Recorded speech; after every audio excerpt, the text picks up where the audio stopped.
Douglas Veenhof has been one of my close teachers since 2005, and I personally wouldn't have much to share here at Go Yoga as a teacher were it not for him, and were it not for Geshe Michael Roach and Lineage.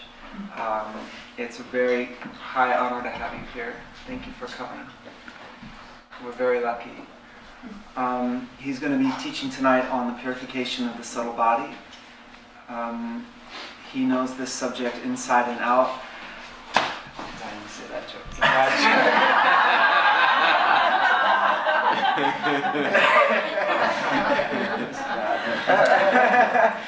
joke.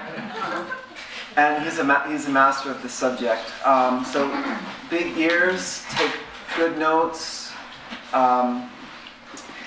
He also has an incredible book called White Lama, which we have for sale at the front. And if you purchase it, he will be signing copies up here after the teaching is over. And I think anything else? That's it. Great, thank you. Thank you very much. Well, thank you very much for having me here, and Lilia, thank you for inviting me. It's really a pleasure to be here. I know that you have a very fine group of teachers here that it's been a great honor of mine to be associated with over the years. As Michael mentioned, over the last 8 years, I spent a good part of that 8 years researching and writing this book, White Lama, which is a biography of Theos Bernard, who is one of the pioneers of both Hatha Yoga and Tibetan Buddhism in the West.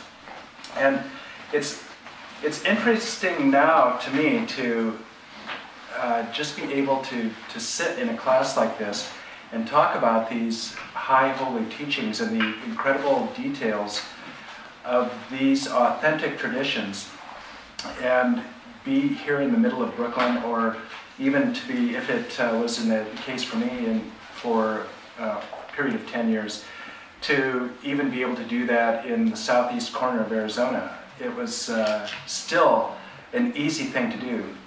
There are now 18 million people doing some form of yoga in the United States and Canada. And there are 1,800 Tibetan Buddhist centers in the West, in North America and Europe. So it's very, with this profound abundance of these authentic teachings that we have now, it can be difficult to imagine really what it was like just 75 years ago when this Theos Bernard, who was a PhD student at Columbia University, decided, as he said, to make a spiritual guinea pig of himself and to travel to India to try to find the last of the fast disappearing Tantric yogis there. And to, as he said, to see whether these ancient spiritual technologies had any relevance for a modern life.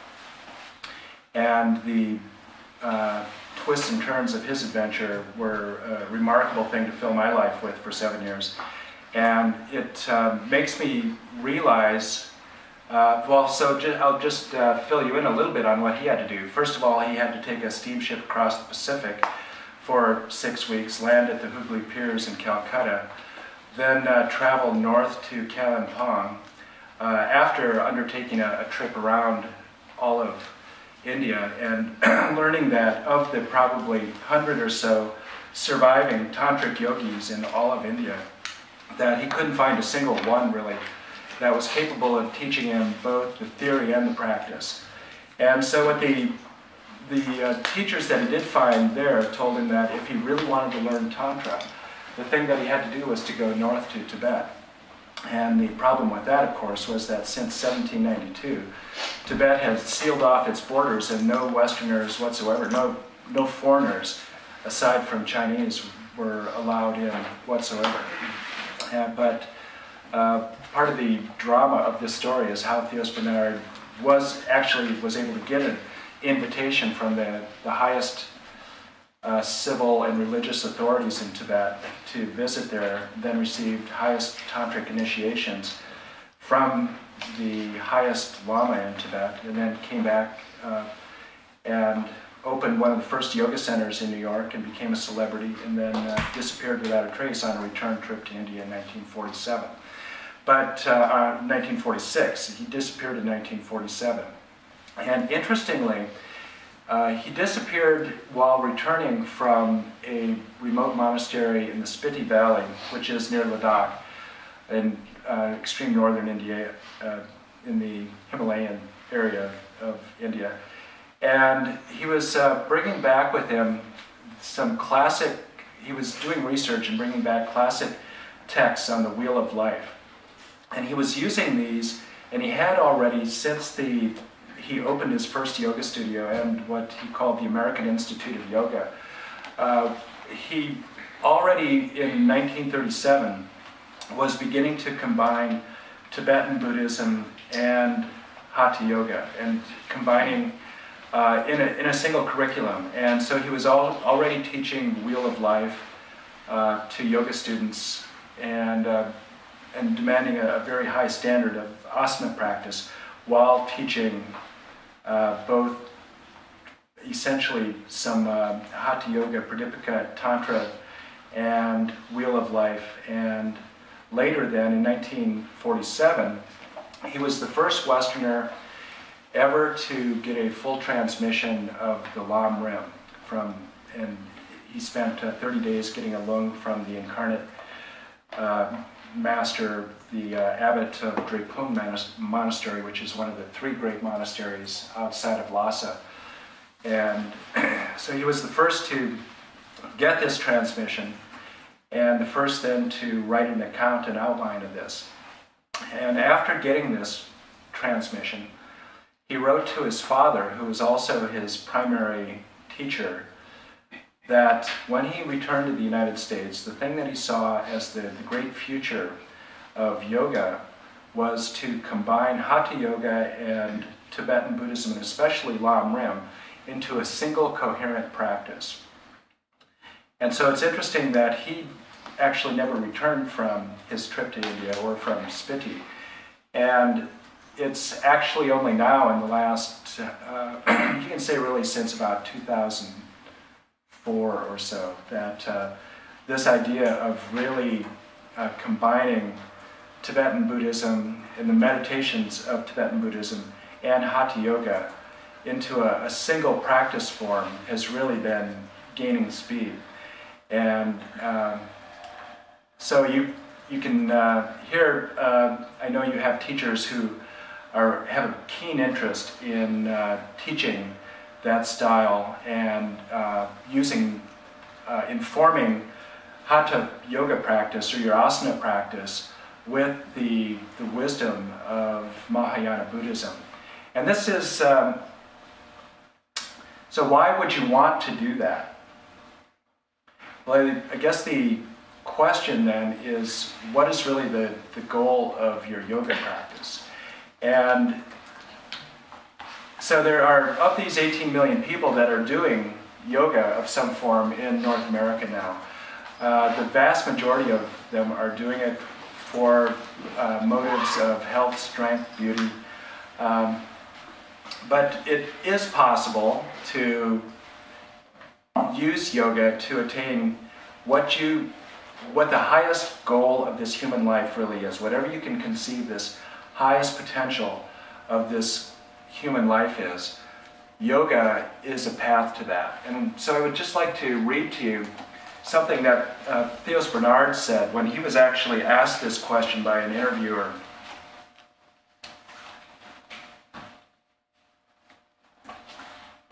He said, he was on the cover of the leading personality magazine of the day 4 times in 18 months and shared the cover with people like Errol Flynn and Dorothy Lamour and Betty Davis, and his picture was twice the size of theirs. So this guy was a real celebrity yoga. And interestingly, in one of these 4 articles, 3 of the articles really profiled his trip to Tibet because it was such an outlandish story and such an incredible achievement that people had been trying to steal their way into Tibet for so long, for centuries, people like Alexander David Neal.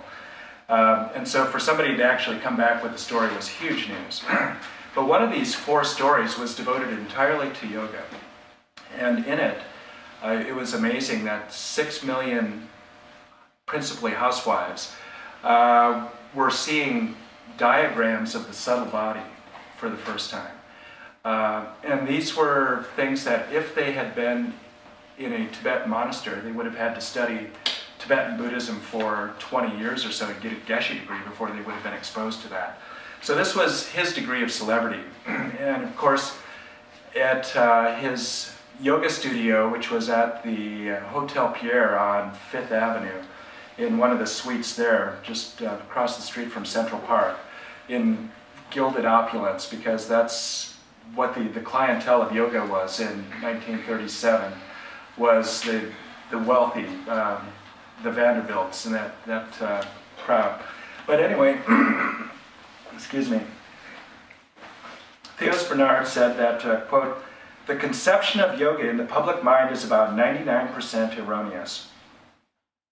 However, if a man comes to me for a knowledge of yoga to help him make more money, or to make him stronger, or to get him better grades in college classes, I will take him as a pupil and trust to his intelligence that ultimately he will grow curious about the spiritual idea behind the simpler forms of yoga.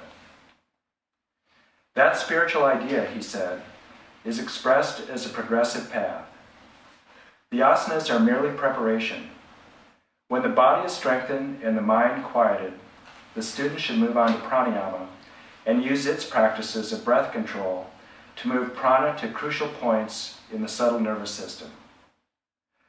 This leads," Theos wrote in his book, Hatha Yoga, "to the samadhi of Raja Yoga, the fruit, quote, which destroys death, is the means of obtaining happiness, and gives the Brahman bliss." So this was the goal that Theos Bernard conceived. This is what the Hatha Yoga Pradipika and the other classic texts of yoga actually promise is the potential of these practices, the complete body of practices if they're undertaken. So it's a natural collaboration. This Buddhist Tantra and our yoga practice, because they share a common lineage. The Hatha Yoga, actually, the roots of Hatha Yoga, so you say that there are a couple of classic texts, the Hatha Yoga Pradipika, the Garma Samhita, the Shiva Samhita, and then the Patanjali's Yoga Sutra is the one that's called the classic text. But the Hatha Yoga Pradipika is the one, and of course that you all know that asana practice is barely mentioned in the Yoga Sutra. And so the source of the asana practice, that is all that most of 18 million people know of yoga, is found in the Hatha Yoga Pradipika. So that's usually credited as being the source of the postures, essentially. The Hatha Yoga Pradipika was actually a Tantric text, and so this is why our Buddhist, and they share a common lineage. So the Tantra of northern India, of this time of medieval India, there was just Tantra. There was no, it wasn't, there was Hindu Tantra, there was Buddhist Tantra, there was Jain Tantra. But so all of the major religions incorporated Tantra as an aspect of their path. But really there was just Tantra. And so it's interesting that the Hatha Yoga Pradipika shares that when Matsyendra and Goraknath, who are really the geniuses behind the Hatha Yoga Pradipika, these same Mahasiddhas are found in the Tibetan Tengyur. So somewhere around, beginning around 800 AD, all of the spiritual practices of northern India began to be carted over the Himalayas to Tibet. And both the Tantras and what we call the open teachings or the sutras were taken to Tibet, and then in around 1100 and 1200, with an invasion of some Mughal, they were actually Turks that invaded northern India and destroyed Buddhism. Basically, Buddhism was virtually extirpated, and Tantra then went underground in northern India. So the reason that the few remaining Tantrikas in India in 1937 told Theos Bernard if he wanted to study Tantra, he had to go to Tibet, was because it really survived as something like a time capsule up there. So for 800 years, these practices flourished with really expanding commentaries and very dedicated practitioners, and people getting great success with practices up there. At the same time that it was virtually had disappeared in India. And so the Tibetan Tengyur, which is the canon of commentaries on the Indian commentaries, about half of the Tengyur actually are Tantric texts, and many of these texts reference the Mahasiddhas, the great Mahasiddhas who are the source of these Tantric scriptures, are also mentioned as the forebearers of the Hatha Yoga Pradipika. So you can see there's a very direct common lineage of Hatha Yoga Pradipika and practices of Mahayana Buddhism, the Tantric practices of Mahayana Buddhism. So it's as if this single lineage of practice that was divided for 800 years now is coming back together again. And so it's a very natural thing that this should be practiced as one single comprehensive practice. They both Mahayana Buddhism, the Tantra of Mahayana Tantra, you might call it, and Hatha Yoga Pradipika have the same goal. That is to destroy death, obtain happiness, and bring the Brahman bliss. So you see this described in the Hatha Yoga Pradipika terms as things like Nirvikalpa Samadhi and Jiva Mukti. So Nirvikalpa Samadhi is that absorption without self-consciousness, where the knower, the knowing, and the known lose distinction. And that then, it's the greatest perfection of that practice then is to actually attain liberation in this body, which is Jiva Mukti. So it's exactly what Tibetan Buddhism also, so you can call Tibetan Buddhism Mahayana Buddhism. His Holiness the Dalai Lama now prefers to just call it the Nalanda tradition, because it's not as if this Buddhism was really developed in Tibet at all. It was taken, this was the quintessence of 1,000 years of development of Buddhism that was really perfected at Nalanda University in northern India. And then it was the Nalanda school, the whole corpus of their curriculum that was taken to Tibet en masse over the course of about 200 years. And then that's what survived, flourished, created a whole new commentarial tradition of Tibetan genius there. And that then is what came to the United States and to the West, beginning with Theos Bernard, and then really accelerating in 1959 with the Chinese invasion, and then beginning really in the 60s and 70s and 80s. One of the texts that I'll be talking about tonight is called Liberation in Our Hands. It's a part of the Lam Rim genre of Mahayana Buddhism. This is called The Stages of the Path to Enlightenment. It's the compendium of all the open teachings. It's the cookbook approach. Do this, do this, do this, and end up with enlightenment. This is your souffle. The Lam Rim was translated into English in the first time. So Theos Bernard was the first in 1946 to create an English outline of the Lam Rim. And then it wasn't translated into English until I believe it was 1989. And then there were a couple of really fabulous texts that appeared beginning in 1991 that were my teacher's teacher, and my teacher also, Khenremche Lobsang Tarchin's translation of this classic text. And Geshe Michael Roach also helped with the translation of that. So this is the Lam Rim is this compendium of all the open teachings. We have these in Mahayana Buddhism. There are sutra teachings. There are two different vehicles within Mahayana. So there's the Mahayana, and then there's the Vajrayana. The Vajrayana are the secret teachings, and the Mahayana are the teachings, are the open teachings. These are the classic texts that are available to everyone and are the stages of the path to enlightenment. Those are the open teachings.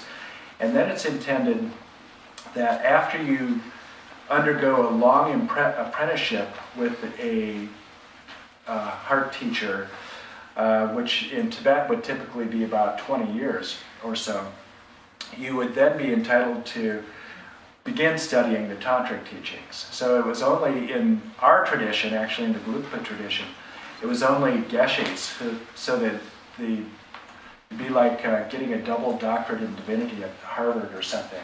So once you got your double doctorate in divinity, then you could go to the Gyume Tantric College and study these things.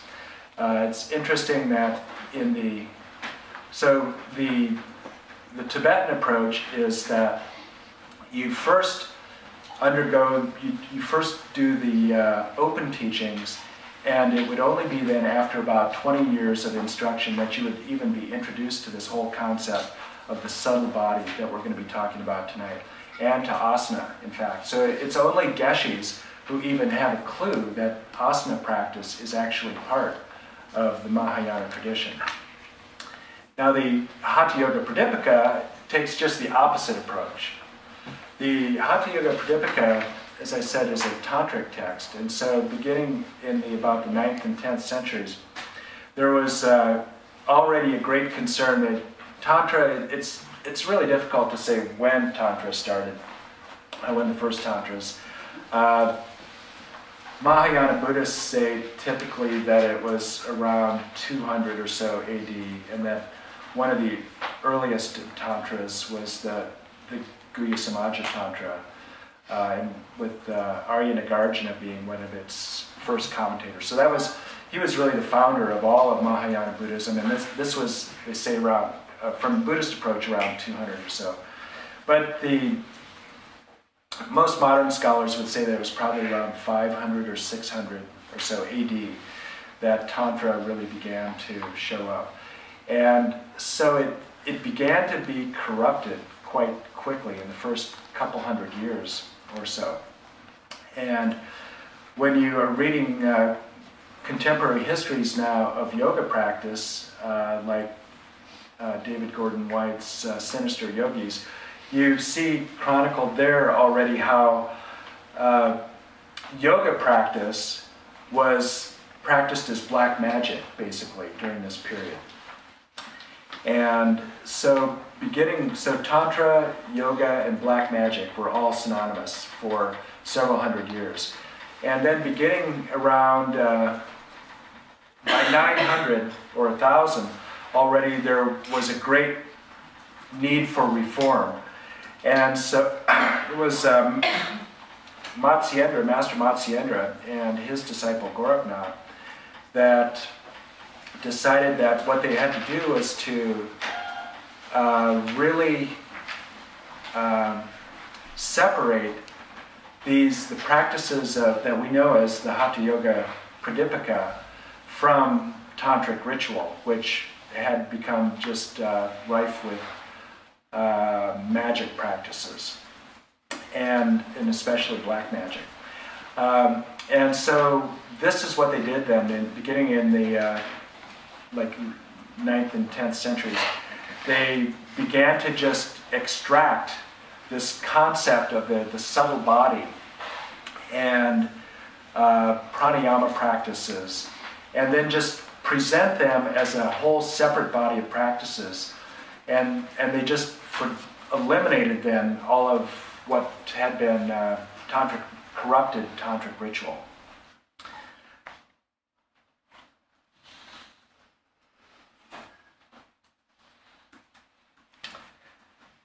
So one of the clearest presentations, we say that the ultimate goal in both of these lineages of Hatha Yoga Pradipika and Tantric Buddhism is to destroy death, obtain happiness, and bring the Brahman bliss. So whether you use the terms Nirvikalpa Samadhi, Jiva Mukti, or Enlightenment, it's essentially the same thing. But one of the extraordinary things about Tibetan or Mahayana Buddhism, going to Tibet and flourishing there, and being, entire huge thousands and thousands and thousands of great scholars. So there were in a single one of these monastic universities, for instance, Drepung, there were 10,000 10,000 monks, and a fair percentage of those then were working on Geshe degrees. So there was a huge commentarial tradition. And so one of the things about this is that when we talk about things like enlightenment, things that are just cloaked in twilight language in the yoga traditions, in the surviving yoga traditions, because so many of the commentaries were lost and lineages were interrupted and destroyed. These lineages survived intact in Tibet, and the commentarial traditions really flourished. And so it's very, when you talk about things like enlightenment, the clearest picture that I've ever seen of what this is, what this Nirvikalpa Samadhi actually what the experience of that would be like, is actually found in Mahayana Buddhism. So in this tradition, then, they talk about the bodies of a Buddha. So there's the Rupakaya and the Dharmakaya. And you can either break that into 2 or 3 or 4, but basically it's the mind of a Buddha and the body of a Buddha. And so what is this experience? When you achieve enlightenment, what will your mind and your body be like? Your mind, it's said, the essence of a Buddha's mind is the essence of our own mind also, the mind that you and I now have. So that's, the essence is that it is empty. And that's where the similarities end. But it's very important, that similarity. The difference, though, is that a Buddhist mind is omniscient. So the omniscient mind is able to see all times and places simultaneously. It's also able to see, with this omniscient mind, emptiness and dependent origination at the same time. So it can see, the Buddhist mind can see the ultimate nature of every object, and it can see the object itself. So it's like being manifest reality and ultimate reality in a single mind. And then there is also, so the body of a Buddha then is different than this flesh and blood body that we have. It's said to be made of light. And so because of that, this is what the deathlessness, when you keep hearing about the whole point of yoga practice is to defeat death.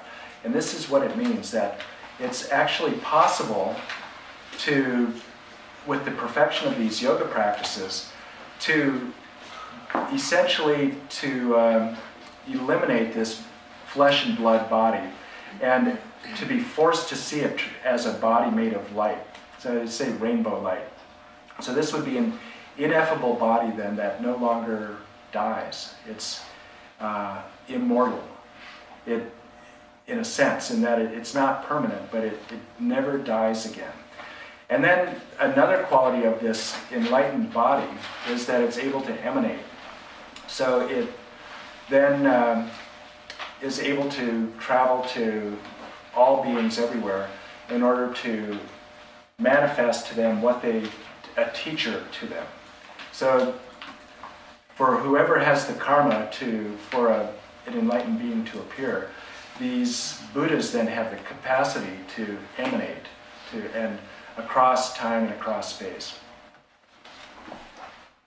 So that's a clear picture of what the goal of this yoga practice really is.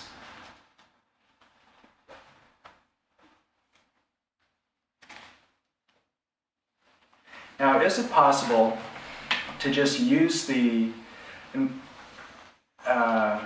practices of the open practices of the Lam Rim to reach this enlightened state of mind, the Nirvikalpa Samadhi? It is possible to do that. And it's said that it takes a long time to do that.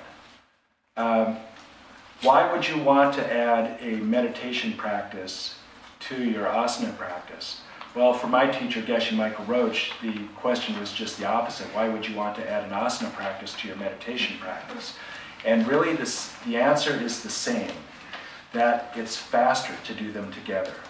So it is possible to attain this enlightened body and mind using only these meditation techniques of the Lam Rim, for instance.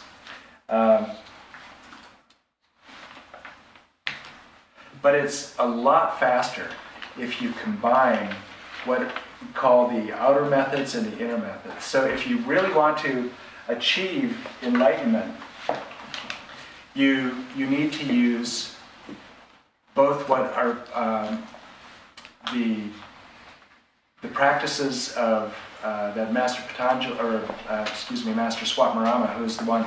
So I forgot to finish the lineage. You had, in the 9th and 10th century, you had Matsyendra and Gorakhnath that were cleaning up the Tantric lineage. And then it was in the 16th century, and these then survived in the local vernacular as basically oral teachings. And then it was in the 16th century that Master Swatmarama turned these oral traditions from the local vernacular. He recorded these actually in Sanskrit. And this then is what came down to us as the Hatha Yoga Pradipika. So it's a relatively, this is a modern, well, somewhat modern text. It's only 500 years old.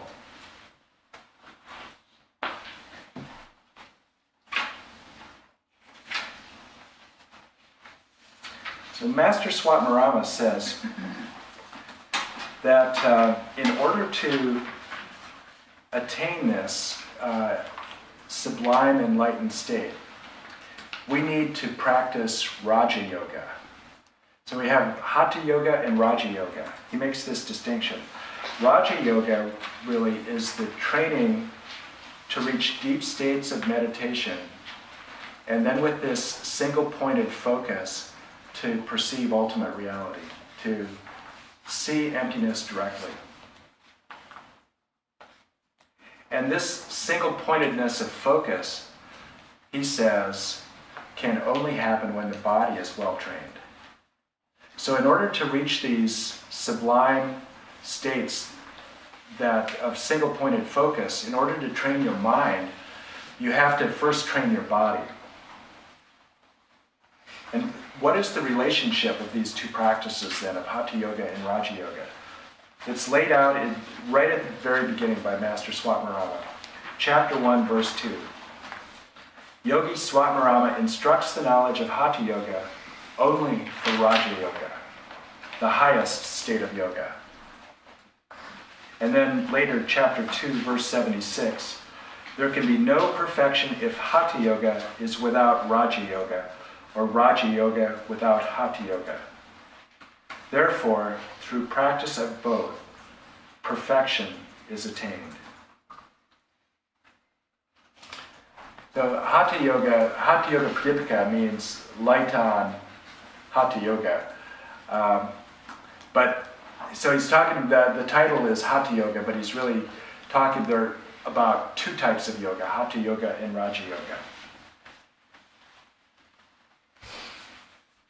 And all of the Indian traditions agree in these common lineages of practice that in order to reach these highest goals of yoga, you have to be able to attain deep states of meditation.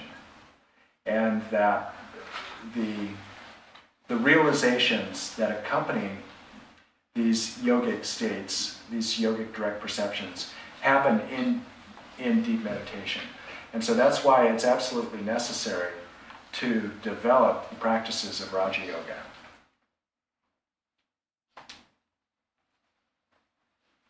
But why? So it's said that when you practice what Geshe Michael calls the outer method of Hatha Yoga and the inner method of Raja Yoga, together it's faster than practicing either alone. And why is that? It's because of this very fundamental, this is probably the most fundamental concept in all of Tantra.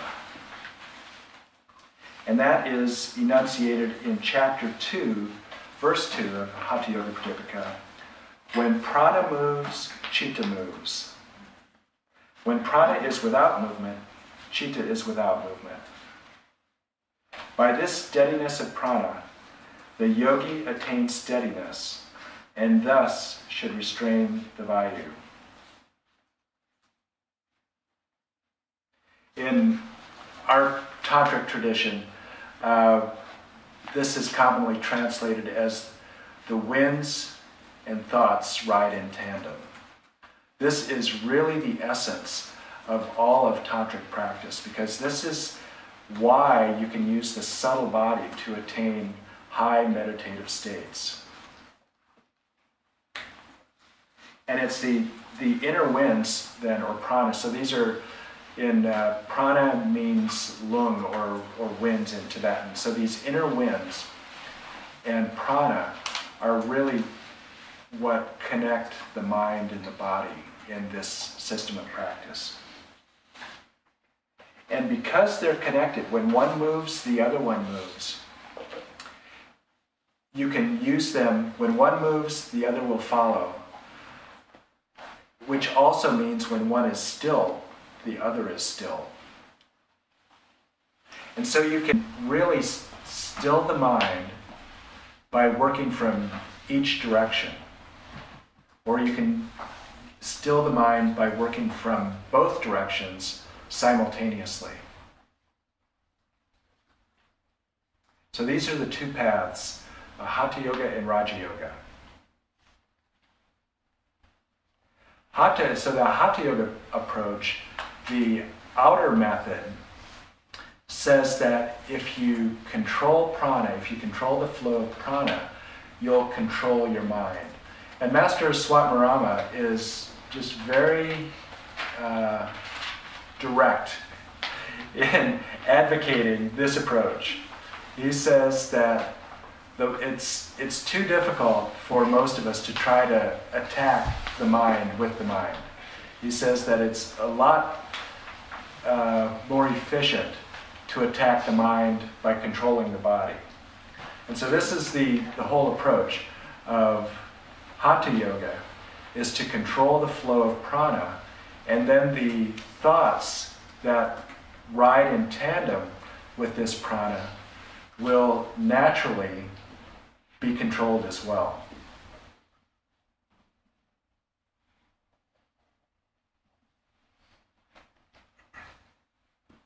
So whenever you talk about, the reason that this is such a fundamental idea is that the place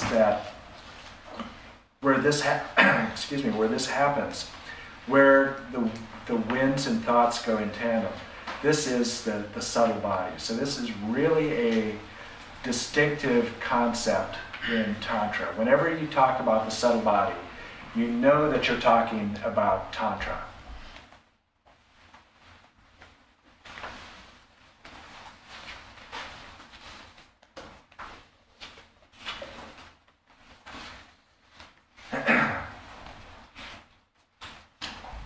And the three, when we talk about the subtle body, the architecture of the subtle body, there are three really important things. There are the nadis, there's the prana itself, and then there are the chakras. And we're going to focus mostly on the nadis and prana. And the chakras are a little different subject, but we'll, for another time.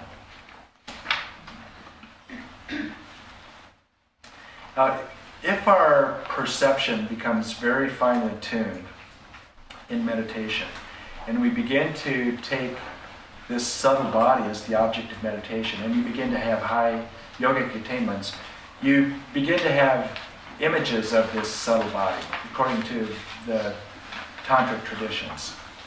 And so what they say is that these nadis are pathways where prana flows.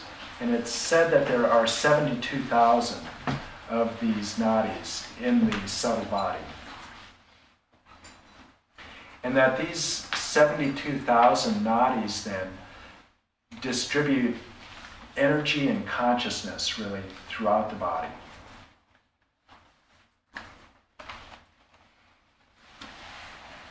And so it's important to think, nadi is often translated as channel in English, but nadi really means flow.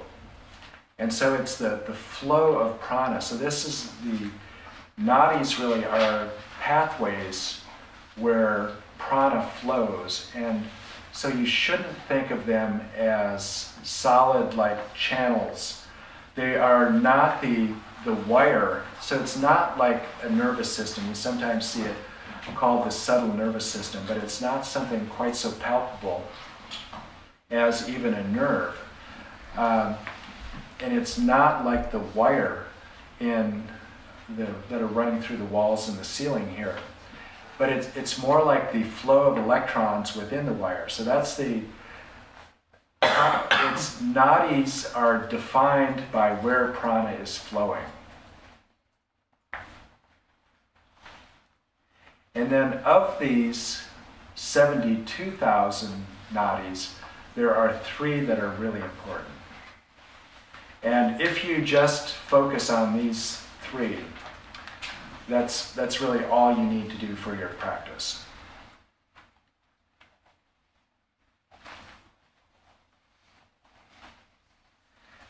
So the three are Ida, Pingala, and Sushumna. Ida is, and all three of these run essentially in front of and alongside the spine.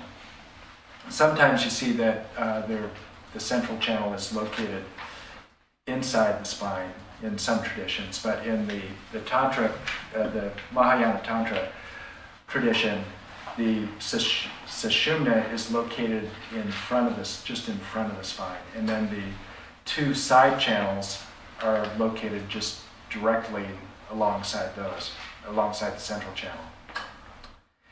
Ida is the left side channel, and Ida means milky, or milky white in Sanskrit.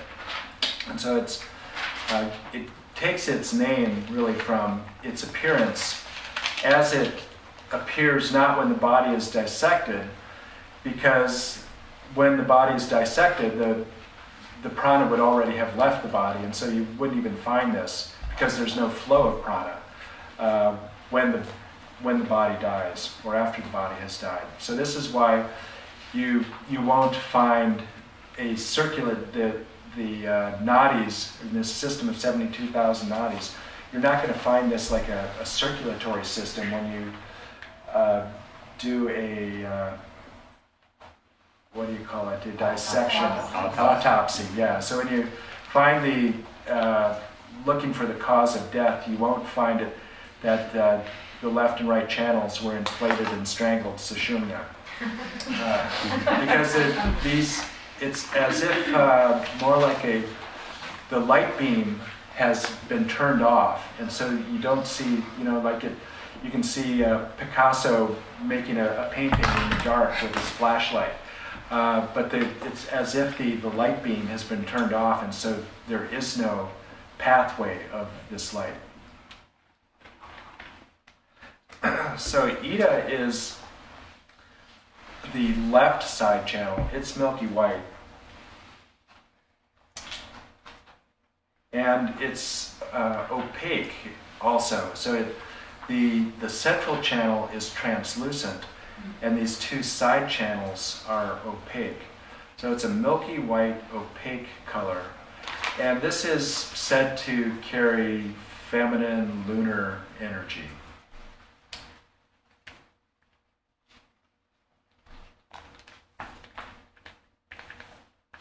Pingala is the right side channel, and it is masculine solar energy, and it is ruddy red, and that's what Pingala means, is ruddy red in Sanskrit. And interestingly, the Bihar school of translation of the Hatha Yoga Pradipika links these in their current translations. They also link these with the right side channel connected to the left hemisphere of the brain, and all of the qualities of linear, computational, arithmetic, abstraction. And Ida, the left side channel, then, Bihar school says, is linked to the right hemisphere, which is more of the global spatial relations, music, metaphorical ability of the mind.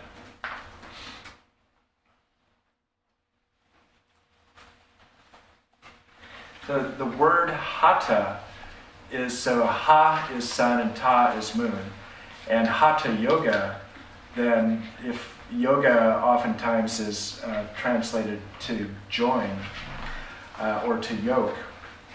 If you are joining the sun and moon, this is what Hatha Yoga means, is that you're joining the left and right side channels in the central channel, Sushumna. And what that means is that because the channels or the nadis are defined by a flow of prana, that what you want to do is to move prana from the side channels to the central channel. And that's because the reason that you want to do that is because of two other qualities of Ha and Ta, or Ida and Pingala, of the sun and moon channels. Along with being red, ruddy red, opaque, and masculine and solar, it's said that the prana that runs inside the right channel carries our mental afflictions of aggression. Or it's what Geshe Michael calls ignorant disliking. And the Ida in the left channel then, along with being white and lunar, carries the prana carries the thoughts or the mental afflictions of ignorant liking. And so it's these, either craving or aversion, and in their stronger, so aversion being hatred, anger, all of those associated emotional, mental afflictions, and all of the problems that those afflicted states cause, all of the behaviors that they inspire. Those are all said to result from prana carried in the right channel. And so this is why this concept of prana and thoughts go in tandem is so important. If you can control the prana that is flowing in the right side channel as basically to deflate the side channel rather than inflate it, to reduce the flow of prana in the side channel. You will reduce anger, aversion, hatred. Very interesting. And if you can reduce the flow of prana in the left white milky ida, you will reduce craving and attachment and all of those things that inspires. If you can eliminate essentially craving and anger, hatred, so ignorant liking and ignorant disliking, you can eliminate most of the things that are causing our own suffering. And how we inflict suffering on others also. It's because of the behaviors that we are inspired by these mental afflictions of craving and aversion. That this is why we hurt others. So what is the ignorant aspect of this ignorant liking and ignorant disliking? Ignorance then is to mistake two different things. It's to mistake how things do exist and how things don't exist. How things do exist and how things don't exist. How things don't exist is with qualities of their own. This is the way, so this is what in Mahayana Buddhism is called emptiness, because there's an absence of an object that actually has what I believe, all of the qualities that I perceive in it, as belonging to its nature, as being inherent in its nature. So it's the famous pen thing, right? So what is this? So you've heard it 2,999 times. It's said that you need to hear it 3,000 times to really get it. So it's everything, all of the qualities that we see in this, we naturally have an innate seed to see as residing in this object. And then the other thing that happens is we accede to that. So we can quite easily, through analysis, we can quite easily prove to ourselves that that's an illusion, that the qualities don't actually reside in here. And all you have to do is to do an analysis of the color theory, of the brownness. The brownness is obviously not in this object, right? The brownness actually occurs as a qualitative state in your mind. There are light rays reflected off this surface that are all dependent on the color of light in this room. It's converted in the retina to nerve electrical impulses that are converted in the synapses to chemical messages, and then somehow that ends up as brown. So it's obviously the brown quality is not in the object. And I can remember the first time that I realized that. It was in the 4th grade. I had an art teacher, a substitute art teacher, who tried to get us to realize that color was not in the object, but color was reflected light. And she said, if you put this pen in the school safe, it will have no color. It was mind-boggling for a 4th grader to try to grasp that. And I struggled with that for days and days, and it felt liberating to somehow, along with making my brain smoke. So the quality, that's the way things don't exist, is with qualities of their own. And so part of the qualities, so we say all of the qualities, the very hardness of this, the color itself, and then all the functions also. Sometimes we think that it's the function that actually defines the penness, So that if that were the case, then what would happen when, what's your dog's name? Samurai. Yeah, what would happen was when this, it's not a, when Samurai walks in the door. Samurai, well, maybe not anymore because she's so well mannered now, would not even think about this. But as a puppy, she would, the function of this thing would be to cut its teeth on. This would be something to chew on.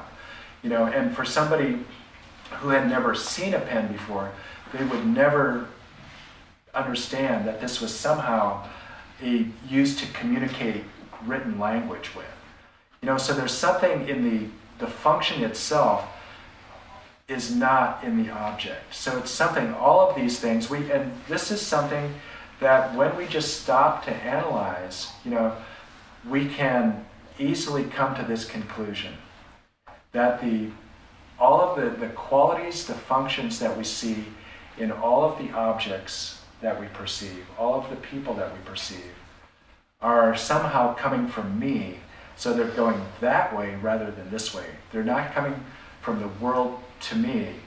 And the mistake that we believe, so there are two things. It's appearing that way, and then we believe it. We basically accede to the illusion. And that's what we first have to attack, is that belief. It's quite an attainment for the appearance to stop, for the actual illusion to stop. That's said to happen actually just moments before actual enlightenment, where the appearance actually stops. So even when you have this direct perception of emptiness, when you come down from it, things are still going to appear in this illusory way. But the thing is that you can no longer believe it. Because you've seen the truth, you no longer accede to this illusion. You stop buying into it. So that's what we can do with our analysis, even long, long before. And we use the analysis to lead to this direct yogic perception of the ultimate nature of things. So that's the way that things don't exist is with qualities of their own. And then the way that things do exist is as a mental image. And that's all that things are. So this is, the way that things do exist is not as solid, independent objects that somehow exist out in a world independent of a perceiving mind.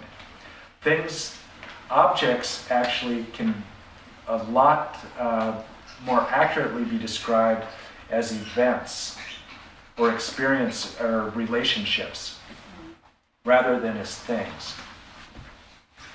And so it's when we can really, we can have a direct perception of this also. We can see ourselves overlaying a mental image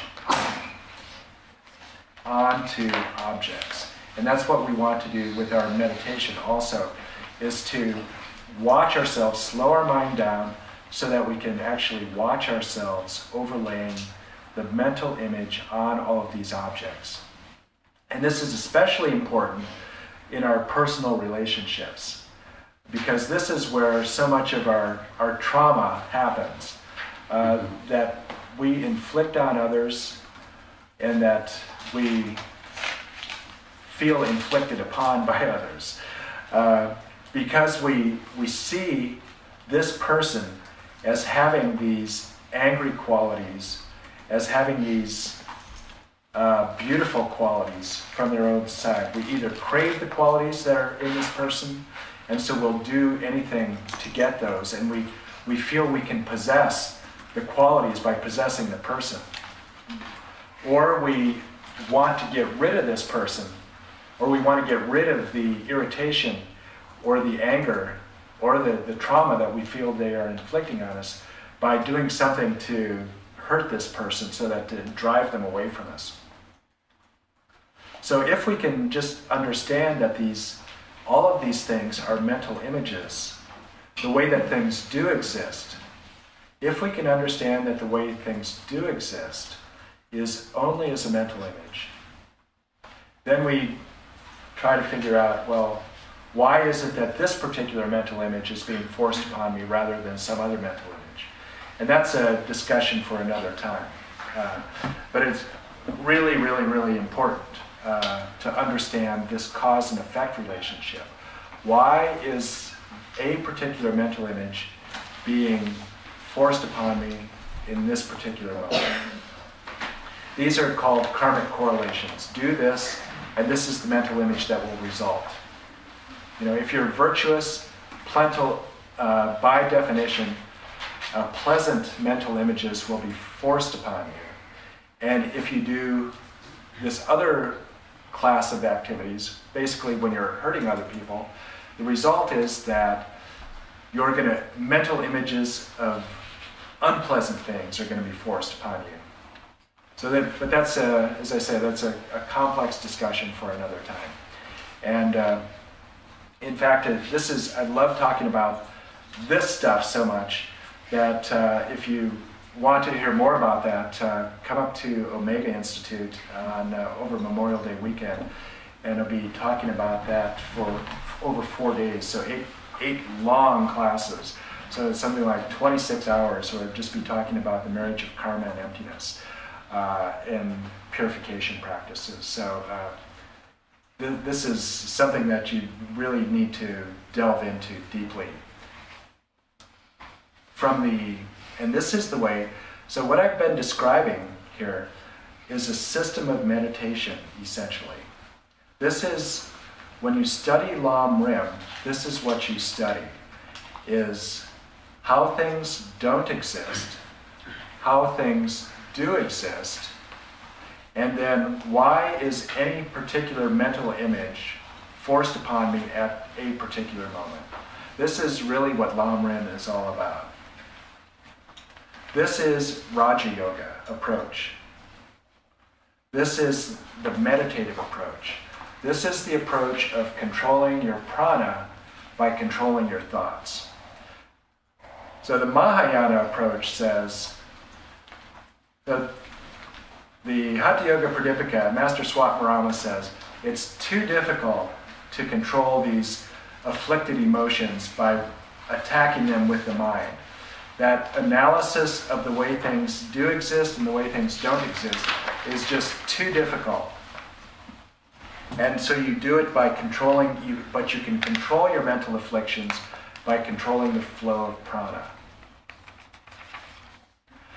And the Mahayana approach says, no, just the opposite, that the most effective way of attacking these mental afflictions, because this is what we're trying to get to with both of these methods. We're trying to get to this mistaken view. We're trying to get to eliminating this mistaken view of how things don't exist and how things do exist from two different angles.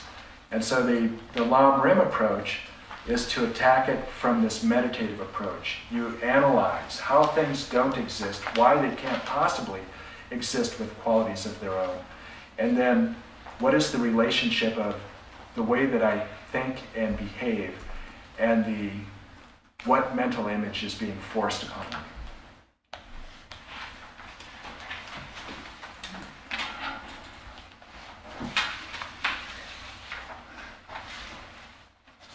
This then, so what I've just been describing, this wisdom that really sees how things don't exist and how things do exist. This wisdom is carried on the prana that flows through Sushumna. This is the central channel. The mental afflictions of aggression, hatred, and anger flow on the prana. So those thoughts flow on the prana in the right channel, the right side channel. All of our craving flows through, is carried on the prana that flows through the left channel. And then this antidote to both of those, the meditative antidote in the Lam Rim way, the inter-antidote, flows on the prana that, or rides on the prana that flows through Sushumna. And this then is what Hatha Yoga means. What you're trying to do is to eliminate Ha and Ta altogether. You want to just eliminate the sun and moon channels, the two side channels, because these nadis only exist as a flow of prana. So you want to eliminate the prana that is carrying these ignorant liking and ignorant disliking, and then bring that prana, redirect the prana into the central channel. And when that happens, because the nadis only exist as a flow of prana, when prana doesn't flow, there's no nadi. And so really what happens is that eventually what you want to do is, by training yourself, either with the outer method of controlling the flow of prana with pranayama, or with this inner approach of meditation, what you want to do is just to reduce the flow of prana in these side channels so that they finally just dissolve. They are eliminated altogether and the prana flows then into the central channel.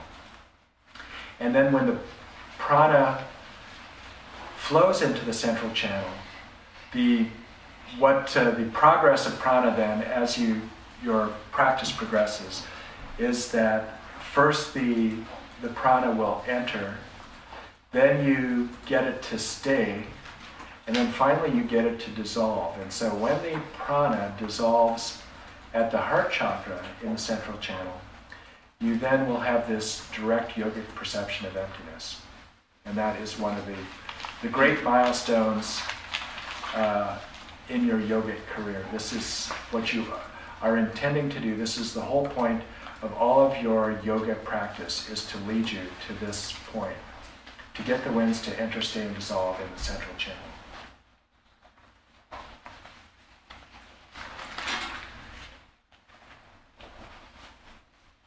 The way that, the Pingala, the two side channels, Ida and Pingala, begin at the nostrils, and then they flow up, or they go up inside the skull, right under the crown, and then come down right alongside the central channel to just below the navel chakra in this Mahayana system. So the two side channels flow from the nostrils to just below the navel chakra. And the central channel flows then from the Ajna chakra, so about 1 inch inside, right between your eyebrows, basically. 1 inch inside the skull. It loops up then to the top of the skull, and then comes down as the central channel right in front of the spine.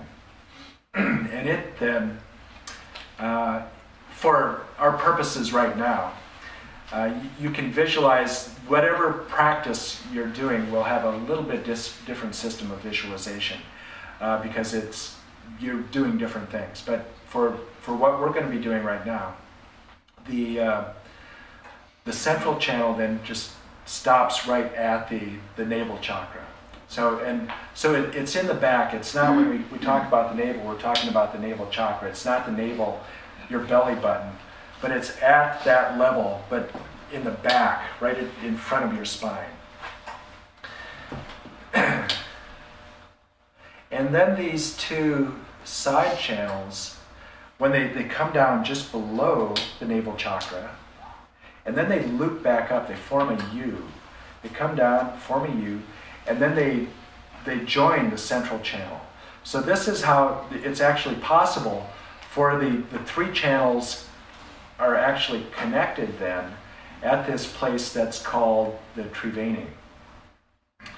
And this is where then a lot of your pranayamic focus will go in trying to get the because this is where the winds, this is the one place that you can get the winds to actually move from the side channels into the central channel.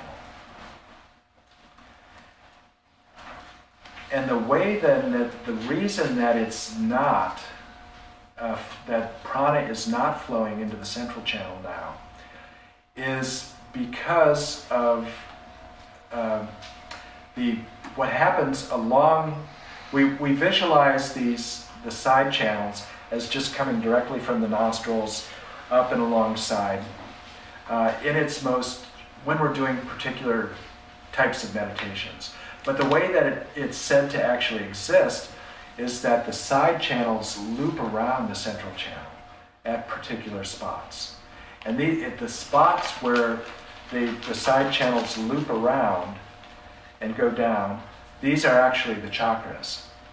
So the chakras then are actually choke points in the central channel, where the left and right channel loop around. And so it's when the prana is flowing through the two side channels, meaning that they are carrying, and what's the clue that prana is flowing through the side channels? How would you know? Mental afflictions. Yeah, exactly. Oh no. You're having a mental affliction of either craving or aggression. So that's the clue that it's your thoughts are telling you where your prana is going. And so when it's because we have even it's also our mistaken view of the way things really exist and don't exist, also are carried in these two side channels. And so where the two side channels then constrict at the throat, so the crown, the throat, the heart, the navel, in the simplest scheme. And it wraps, so at each of these places it wraps once around like that. And then when prana is flowing in the two side channels, it's like a balloon is being blown up. And so that it increases the size and volume. And so it chokes off the central channel. So no prana can flow in the central channel because of these knots, because of the prana flowing in the two side channels. So you have to deflate the two side channels before the knots will release at these chakras to allow prana to enter the central channel. And then when it does enter the central channel, the thoughts that it carries are wisdom. The wisdom of the way things don't and they do exist.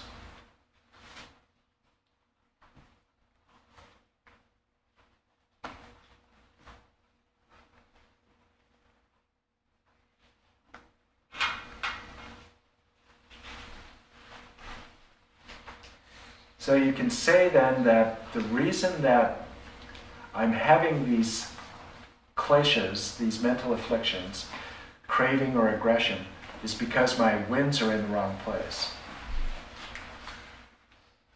Or you could say that the reason, how did I say it first? The reason that I'm having the thought is because the winds are in the wrong place. Or you could say that the reason that the winds are in the wrong place is because of the thoughts that I'm having. Which came first? The thought or the prana? The chicken or the egg? You know, it exists simultaneously, and it's really two different sides of the same coin, which is why we can use either the inner method or the outer method to attack them, and it's why it's most powerful to use both methods.